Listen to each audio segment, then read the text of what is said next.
Are you really wasting your money if you are making contributions to your 401k, 403b, or even your solo 401k? Well, in this video, we're going to go into the pros and the cons of the 401k to understand really how amazingly great this type of account for your retirement truly is. Now, as someone in his 30s, I've had my 401k for almost 14 years. And I can tell you that along with my 401k and other investment accounts, my 401k has been great to make contributions to. And I'm not here just telling you that just to tell you that. I'm telling you this because of what I have experienced. Yes, we've been in this amazing bull run over the last 14 years. We've seen maybe 2 or 3 years where the market returned a negative return. But I'm telling you this because of what we have seen in the past, right? The 401k is mainly just a vehicle to allow people to make investments into assets like stocks or bonds or even money market funds or other types of asset classes out there that you may be interested in. So to say that a 401k is a waste, I think misses a great opportunity for people to truly understand the benefits of having one, like taxes. If you have a 401k, you're able to lower your taxable income because the money that you put into your 401k is kind of considered like a tax deduction. You're not going to be paying taxes on that money in that year that you make that contribution. Yes, that will come later in life when you start to make withdrawals. However, a specific amount that you contribute would be tax deferred. Like in 2024, the tax deferred amount is $23,000, but there is even a catch-up contribution where some people can make even more that gets tax deferred if you're 50 years old or over. Now, this is incredible because if you were to put away that $23,000 in that year and, these tax deferred amounts continue to increase, or at least that's what we've generally seen since 401ks have come into existence. But let's say you do contribute up to that tax deferred amount of $23,000. That's $1,916.67 per month over 30 years with an 8% average annual rate of return. That's typically what you'll see with the S&P 500 index or the index fund that you invest in or the US total market index fund that you would invest in. That consistent monthly contribution over 30 years would yield $2.8 million. I think that's pretty incredible. And it is kind of showing us that, yes, $23,000 is a lot to ask for people to go and contribute to. But if you make six figures, it shouldn't be too much of a burden on you. But for those of you who's making $60,000 or $80,000 or somewhere in between or maybe a little bit less, yeah, maybe you want to adjust how much you're going to be contributing. But I wanted to show you what that total amount that you could expect if you were to take advantage of the tax deferred benefits of contributing to your 401k and see how much you'd be able to earn over the lifetime, over a 30-year period, even a 40-year period. Obviously, with compound interest working in your favor, would continue to increase and increase what that total amount is if you were to invest in your 401k over the 40-year span or a 50-year span, if you will. And like I said, this doesn't even count the catch-up contributions that you would be able to get if you're 50 and older, meaning that the total amount that you would have in your 401k would even be more. Now, something else that's really great with the 401k between you and your employer typically has some contributions that they will make, and between you and your employer, you can actually contribute up to $69,000. Again, there's a little bit more if you are a certain age and above. And if you were to do that, if you were able to maximize, if you just were fortunate to have an income that allows you to maximize the whole amount that you can contribute, the $69,000, some of it is going to be tax deferred, but the rest of it is not. Well, that's $5,750 per month that you would be contributing to this 401k. Over 30 years with an average annual rate of return of 8%, you're going to finish with $8.6 million. For me, I'm happy to defer taxes at a later time. Yes, I understand that I may pay more, I may pay less, depending on how much I'll be making in retirement, but that's a risk that I'm willing to take because there are even more benefits of having a 401k like this one, and that is that your money is protected from debt collectors, from creditors. 401k plans, you can expect them to be protected from creditors because they are covered by the Employee Retirement Income Security Act, ERISA. This protection applies to bankruptcy and other legal liabilities. However, you got to understand that there are some exceptions, including federal government charges such as back taxes, child support payments in some cases. Solo 401ks are a little bit more vulnerable, so you got to be on the lookout for that. And then also guaranteed interest accounts, which can decline in value. So while you do have some protections against some creditors, you don't want to be naive to the fact that, yes, the federal government has an opportunity to take some of that money if you have back taxes or possibly child support payments that you are responsible responsible for. One of my favorite benefits of having a 401k or 403b is obviously the company match or the organization match that may be available to you. Where I work, the company actually matches 100% up to 6%, meaning 6% of my income. If I contribute that much into my 401k every year, every paycheck, then the company I work for is also going to contribute the same amount into my 401k. And at the same time, they also provide a basic contribution to all employees at 3%. So you're talking about a maximum of 9% that I would be able to get from the employee just by me personally investing 6% of my income.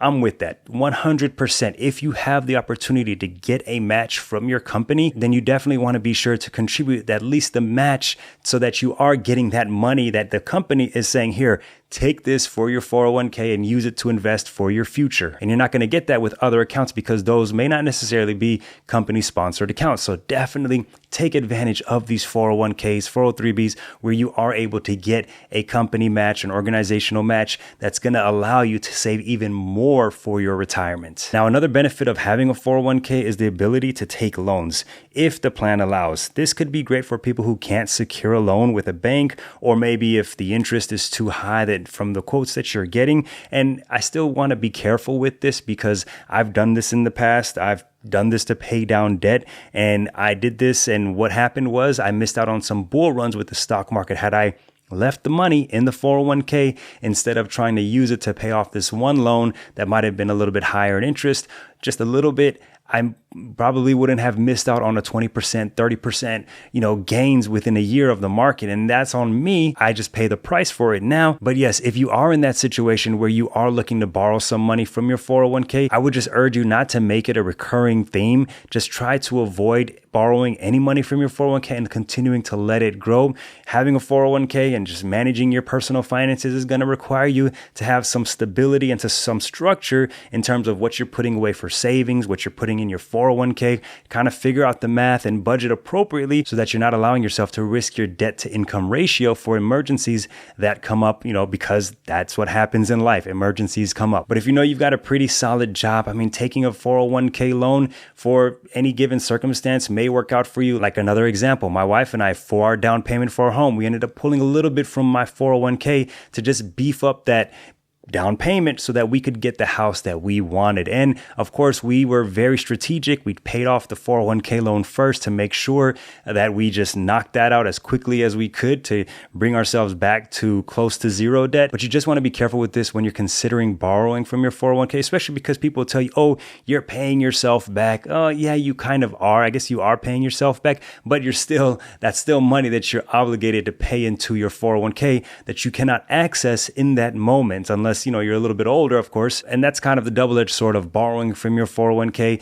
You do have to pay yourself back, and that's going into an account that you're not necessarily going to be able to access until you meet that minimum age requirement in the future. Now let's talk about some of the cons, some things you may not like about having a 401k. And one of the things is going to be the lack of liquidity. To get access to your money without penalty, you're going to have to wait till you're 59 and a half. In some cases, you might be able to get it at the age of 55. You just got to kind of look at the policy terms and the plan terms and try to understand, when your company, when the 401k plan is going to allow you to take the money out. But the fact that most of us are going to have to wait till we're 59 and a half might be unattractive to some people who are not patient and not willing to wait. And so what I would say to those people is, hey, if you still can get that match, go ahead and contribute to the match. And if you want to get into a little bit of investing where you can access your money faster, you can look into a taxable account, have some kind of strategy where maybe you put the money in a Roth IRA as well, where you can contribute to your Roth IRA. And if you need to take money out where you're saving and investing, you can first look at your taxable account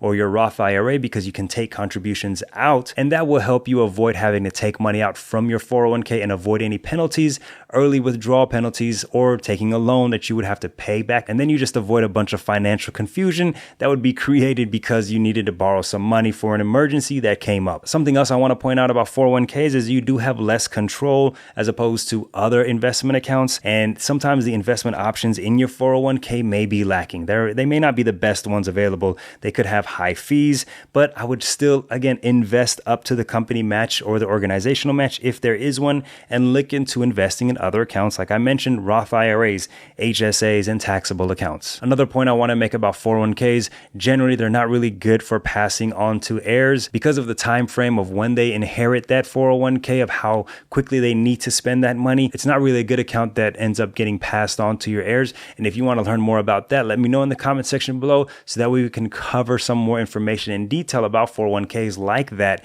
in the future. Another issue with 401ks is the whole tax game. Yes, you may think that in your years that you're making this money, you're in the highest tax bracket that you'll ever be in. And so you may think, hey, I can contribute to my 401k and when I retire, I'm going to end up in a lower tax bracket. For most of us, that's probably going to happen, right? But for some of us, well, we may end up working into our retirement years. We may end up finding a job or finding a side hustle that we're really passionate about, or a business that we end up creating. And guess what? We're actually in our peak earning years when the government requires us to take money out of our 401k, and we could owe a lot of money in taxes. So that's something to be aware of. You want to be careful if you're trying to play this game of how much I want to pay in taxes.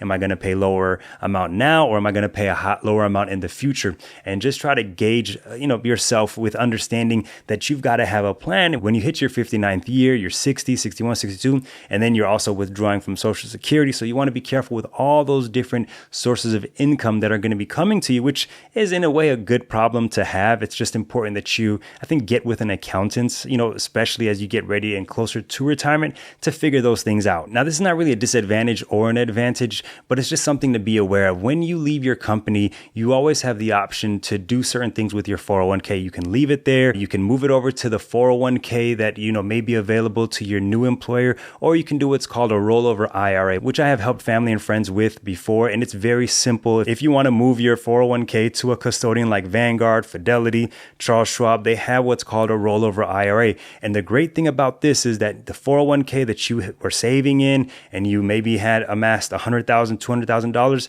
and they didn't have great investment options, well, you can move that 401k when you leave your employer and transfer it to one of these custodians like Vanguard or Fidelity, Charles Schwab, and then you'll have access to so many different investments, so many different index funds, ETFs, that you can take the money, the $100,000, $200,000 or more or less, or whatever the case is, and invest into those index funds, those broad, diverse index funds and ETFs that we talk about on this channel all the time. And you get the benefit of having a wide variety of options for you to invest in and build your net worth with. 401k plans and other similar work retirement savings accounts are still some of my favorite accounts to invest in, to use to build wealth with. And to be honest, they're not the only accounts that I've learned to invest in and I've learned to use. The video on the screen is going to teach you more about other investment accounts that I personally invest with that I think you should look into as well. Check it out, and I'll see you over there. Peace.